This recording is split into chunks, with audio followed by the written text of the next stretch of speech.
Welcome to the Development Book Club.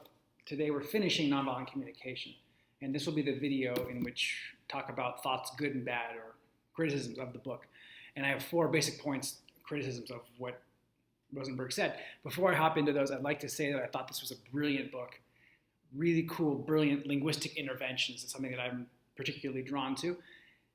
And so first, just through the processes. So the idea of observing without assessing. And again, that metaphor of the video camera, I think, is really powerful when we want to just say, what are we actually observing, as opposed to adding judgments and assessments into our observations. So separating those was great.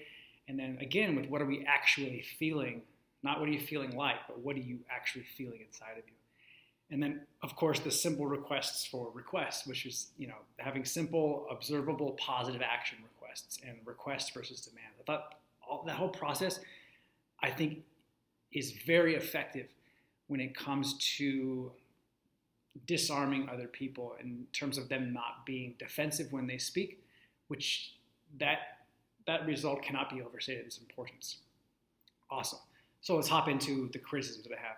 And the first one was just a point about his moving away from moralistic judgments, which is something that was not a shock, but a different move for me, because growing up being raised as a philosopher, the importance of morality cannot be overstated. And I like how he steps away from it here, and it's effective too, in terms of if you want someone to behave a certain way. And I know this is not a book about persuasion, but it's more effective to not judge. And I thought that point is really powerful.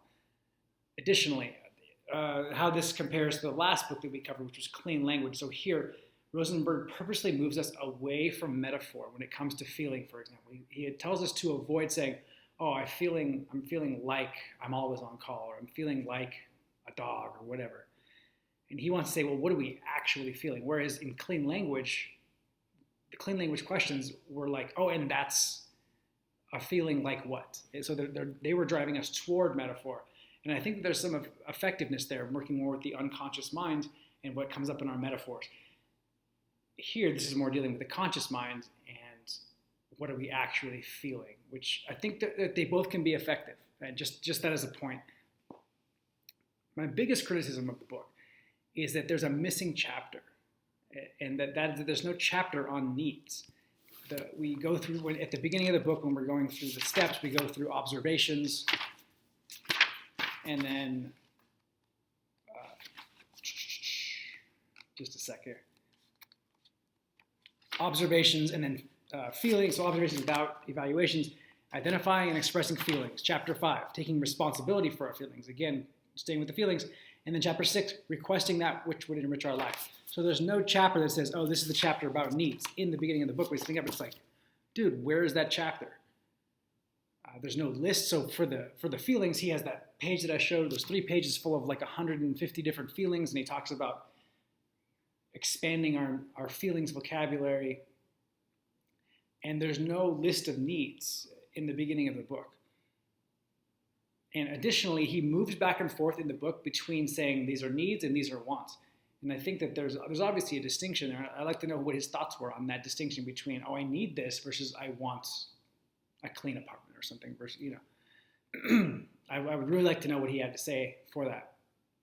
And I'm wondering if there's a tie to Maslow. We talked about Maslow in a previous video about this idea of a hierarchy of needs. And then when I was going back and rereading through, he must have nailed this down at some point. So on a page much later in the book, in the chapter on conflict resolution and mediation, he says that he gives a definition of needs.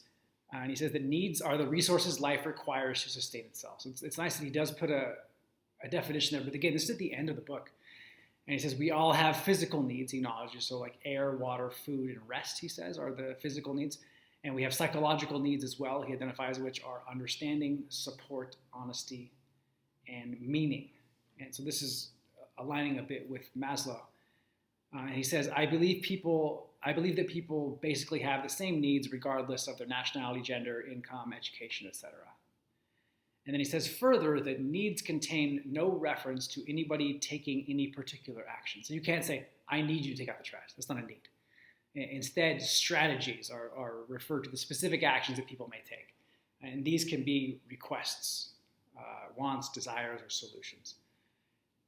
So he does address it at the end there, but I would really like a chapter at the beginning when he's laying out the four processes of nonviolent communication on needs, because they're so important. It keeps coming up every time someone's acting out or we see some interesting behaviors that are maybe aggressive or catching our attention. The whole goal is to well, what unmet need is that an expression of? And so I would really like for him to put that chapter at the front, hey, here's some basic needs, in digging deeper into what's going on. This is the difference between needs and wants, because he uses those terms interchangeably, and they're not the same thing. That's my biggest criticism of the entire book. And then one last point is that I'm wondering if other people, other people out in the world, are reduced to strategies, simple means to attain our needs or our ends. And if that's what's going on in nonviolent communication. The focus is always on our needs and our requests and others' needs and requests. So there's definitely an appreciation. He mentions Martin Buber's book, I, Thou. But I think that if he spoke about needs in that chapter that doesn't exist, as thoroughly as he does about observations and linguistically how to express that, feelings and requests, if he goes just as deep on needs, if he did that, I think he would say that other people are not actually needs for us, but they are strategies that attempt to fill some need that we may have. So the need that he mentioned before, for support or honesty or connection or meaning. And then, so if he allows us to replace needs with wants, which he does throughout the book, but he doesn't ever speak to it about what the difference is there. People can surely be wants, well, I want you to be in my life or whatever. But then any other strategy, for example, like eating a popsicle or going to graduate school, can also be expressed as a want as well.